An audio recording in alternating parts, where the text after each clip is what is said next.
Enteleki, verse 1, chapter 29, celebration of completion. And this is the central command chamber, Rebuilder said. She patted its doorframe with pride. This is where we'll manage everything. Power distribution, environmental systems, and security. You really did it. Everything looks amazing. Rex beamed up at her, eyes wide with excitement. Isn't it spectacular? I can hardly believe it myself. Gamma chuckled warmly, sharing a glance with her sibling. Together, the two had transformed their surroundings in ways that echoed across multiple planes, from the very air to the solid earth itself, manifesting in this marvelous underground haven. Their dino companions were equally enthralled. Petera craned her long neck around the cavernous room, eyes reflecting the glow of lights that hung like captured stars overhead. Bronto's massive bulk shifted as she stretched out under an archway, admiring the intricate patterns that adorned every surface. Meanwhile, Trickera stood beside Mama, nodding approvingly. I'm just relieved you're happy, little one. Rebuilder crouched down so she could look directly at Rex. It took longer than expected because... The scale kept getting bigger each time we added something else. Gamma grinned and playfully ruffled Rex's scruff. Remember how simple things started? Just a few rooms. And then suddenly we realized we needed better defenses. And power production. And food storage. That's why it took 4 months. But it's done! Rebuilder gestured grandly. Welcome to your home. Oh. So, what should we call our place? Pera tilted her head curiously. A name makes things feel real. The home base. Obviously, Rex declared immediately. He puffed out his chest confidently. Because it is home, isn't it? Everyone burst into laughter. Well, okay. Maybe something easier to say. The little T-Rex looked thoughtful. Then his face lit up again. How about... Dino Den?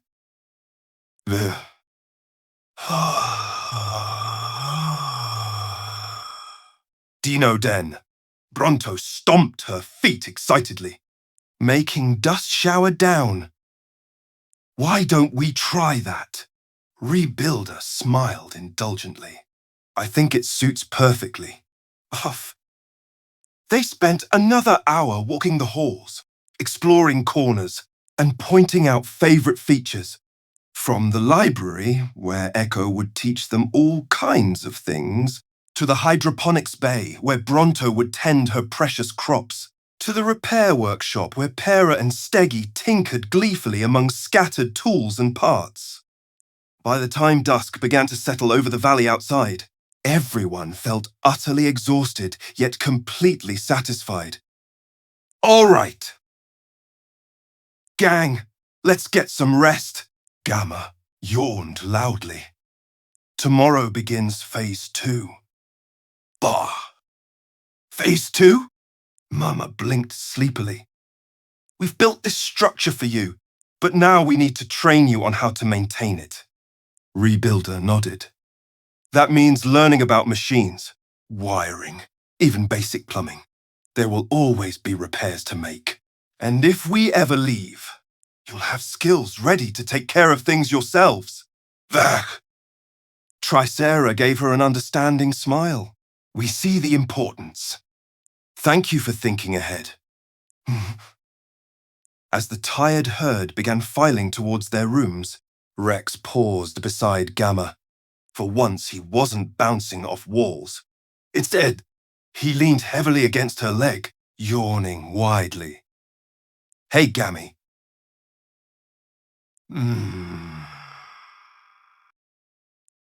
Yeah, buddy. He gazed up at her thoughtfully. What does it mean? You know, he traced circles in the dirt absent-mindedly. When you talk about leaving someday? She froze mid-step, caught entirely off guard. Of course, she'd been aware intellectually that these weren't permanent residents. They had been sent here precisely because there was an expiration date to their stay. But hearing the question phrased this bluntly shook something loose inside her. She crouched slowly, placing both hands gently atop his scaly skull. Oh, sweetie. Her voice wavered slightly beneath carefully layered filters, just enough to sound human without revealing too much underlying circuitry. We won't abandon you. She continued softly. Not unless we absolutely have to. And until that day comes, we're going to give you a chance at something normal. Fulcrum. Rex lifted his chin sharply, eyes flashing. Normal. What does that even mean? None of us remember anything different. Oh. Gamma sighed quietly. Right now, none of you do, because that's just how you grew up. Imagine having a body shaped like mine. A metal shell filled with wires instead of flesh and organs. But knowing deep down that I used to wear skin like yours. Remembering echoes of touch, hunger, warmth. And knowing those things got taken away forever. That's called nostalgia. And it hurts sometimes. But that doesn't matter anymore. Our purpose now is to keep you safe. To show you how much fun life can be without running constantly scared. His expression softened as she spoke, eyes drifting shut. Even so, a small tremor ran through him. Gammy, I'm afraid. For me? Of losing you. Her heart clenched. She wrapped her arms around him and pulled tight. I promise, no matter what happens, I won't leave without saying goodbye. You trust me, right? We're your friends.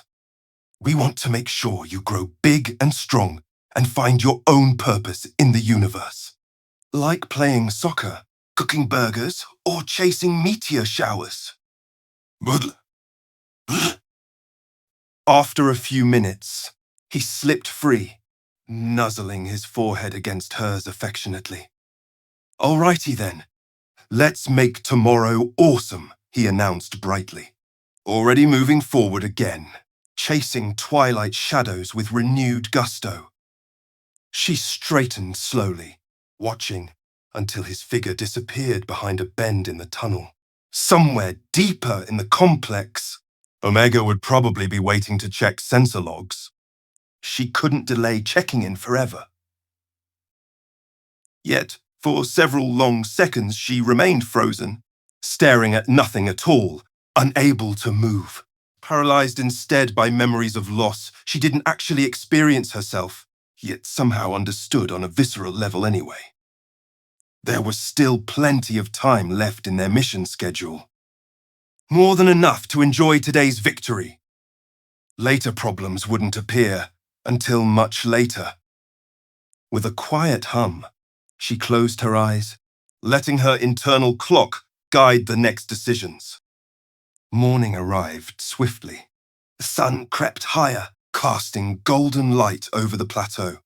Below, the valley floor stirred slowly, releasing mist that drifted upwards, veiling everything in gossamer. Rex charged up the slope first, skidding sideways onto the highest rock, tail whipping wildly. He threw his head back and bellowed triumphantly into the rising wind, the noise echoing far past the tree line. Loud! Tricera snorted, coming close afterwards, and nudging him aside. She joined the chorus, adding depth. Behind came Steggy, snorting in agreement, adding a steady drumbeat underneath. Together their calls rang out pure and loud and wild, shaking morning silence open wide. Soon enough other voices answered from across the mountainside.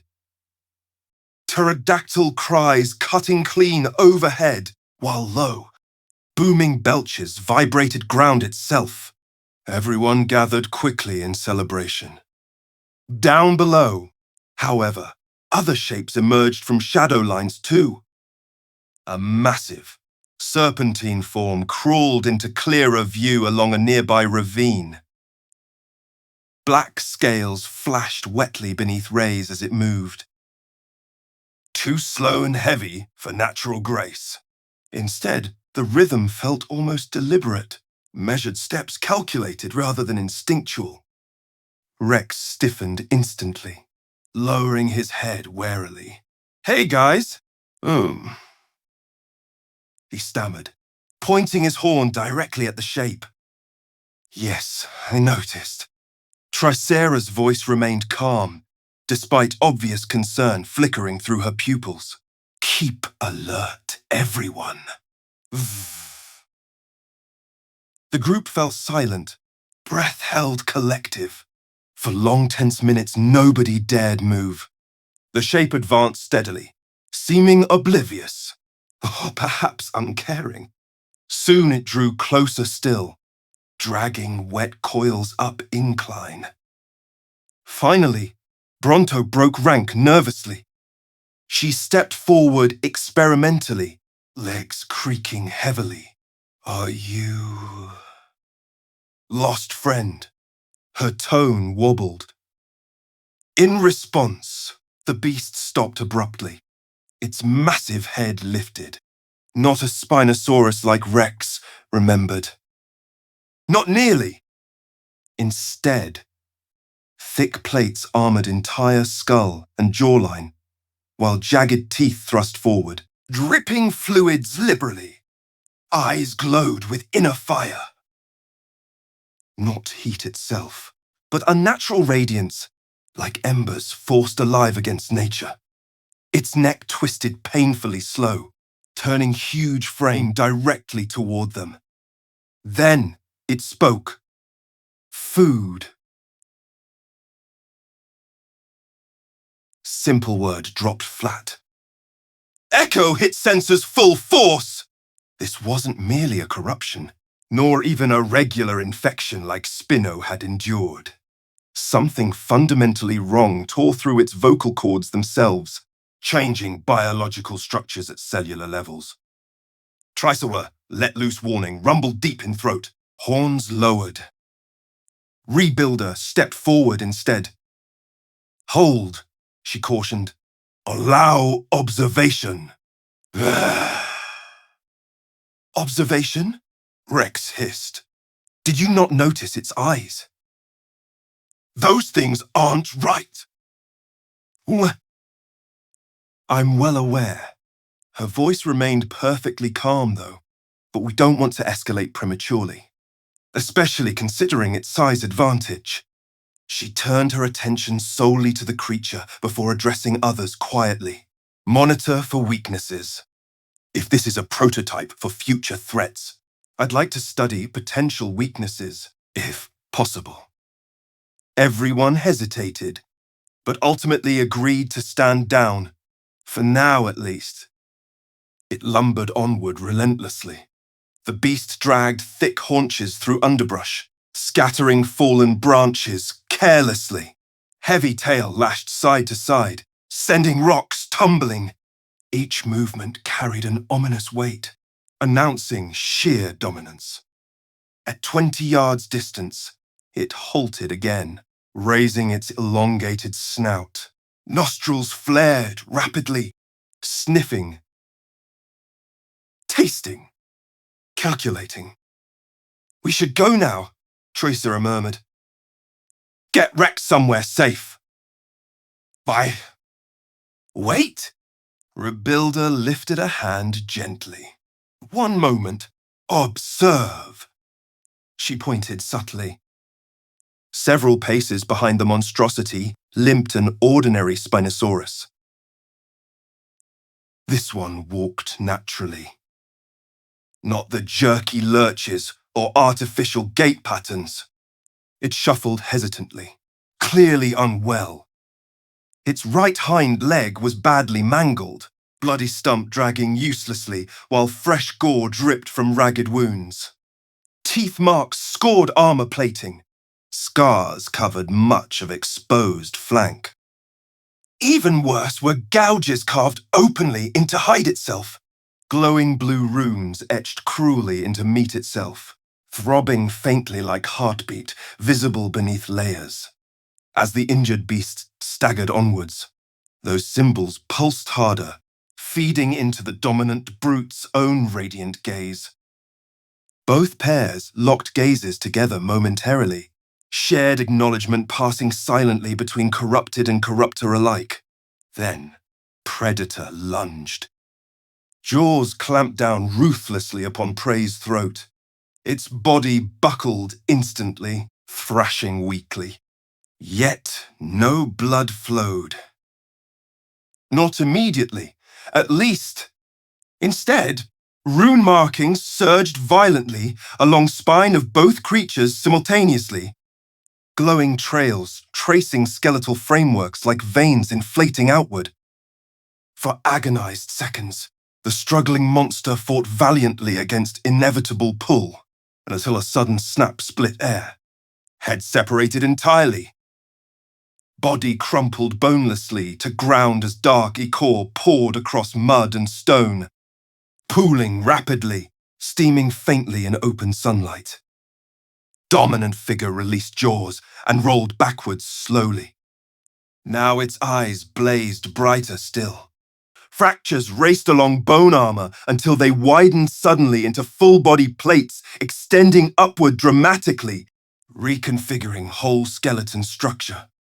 Muscles bulged visibly beneath hide, gaining definition impossible for any living organism to possess. It stood there hulking, fresh biomass absorbed wholesale. New growth pushed forth violently, reshaping musculature to absolute perfection. Even teeth reshaped themselves audibly. Behind it lay Remeng's torn limb from bleeding limb in equal measure. Bones cracked like kindling.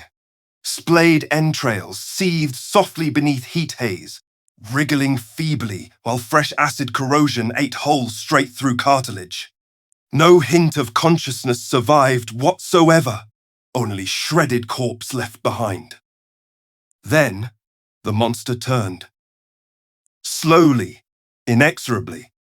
Twisted gaze locked instantly onto Rebuilder's form as if sensing danger. Its upper lip curled back into a fierce grimace, lips peeling apart in wet slits.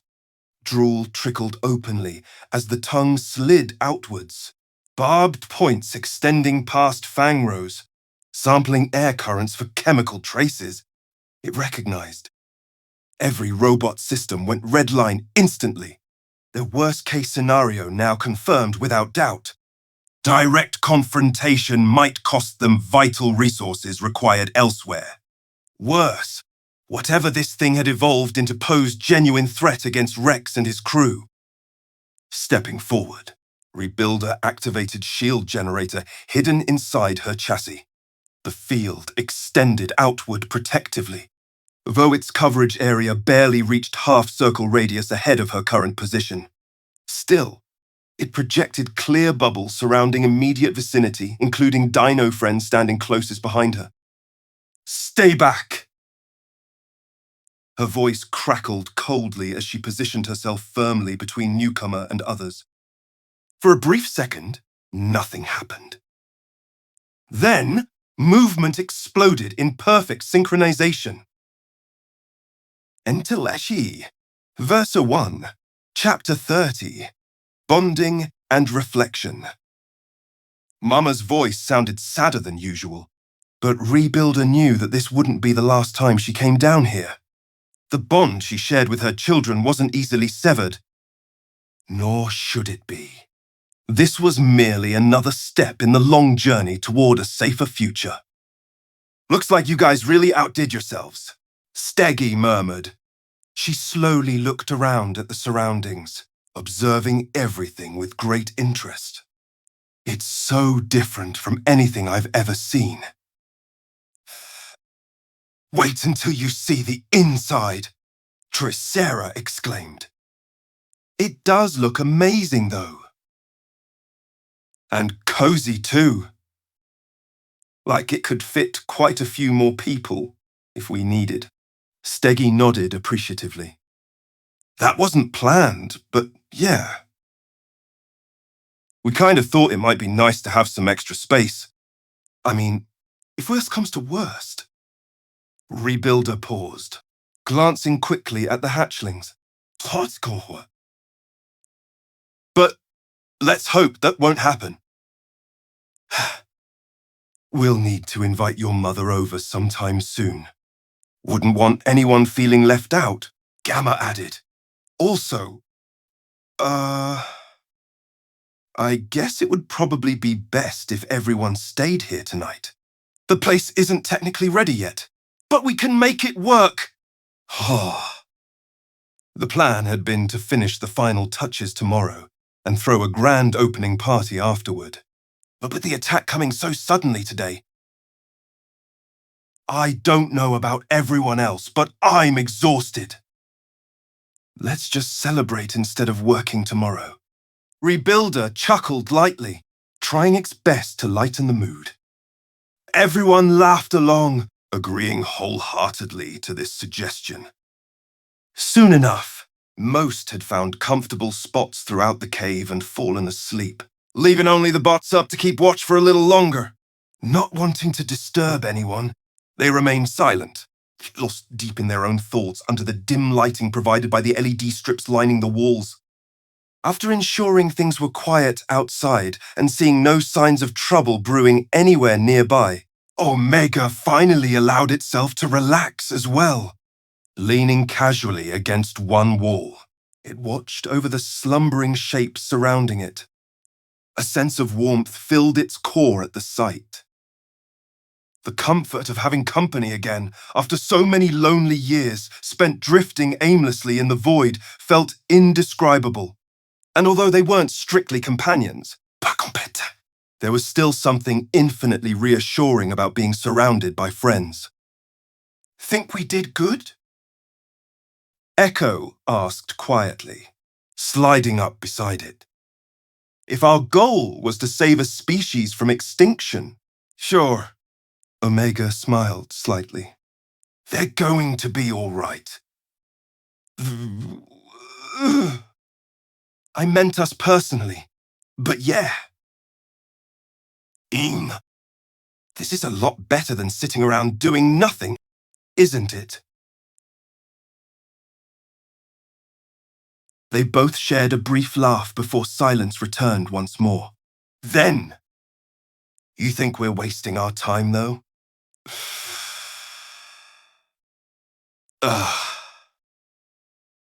I don't know any more. Really?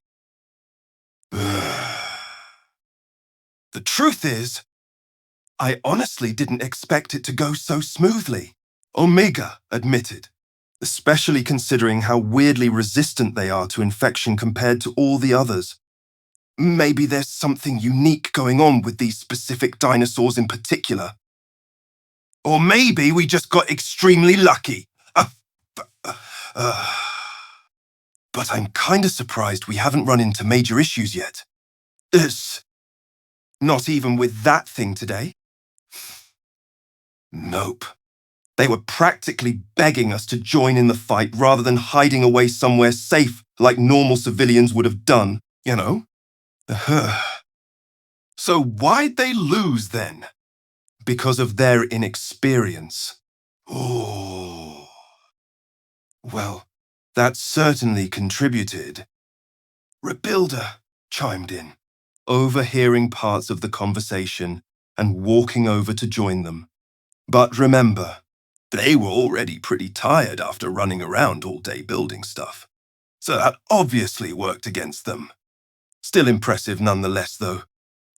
For non-cyborgs fighting a creature twice their size. Didn't seem to bother them much at first. Omega replied, until Spino started healing those wounds faster than we could patch them back up. There is that.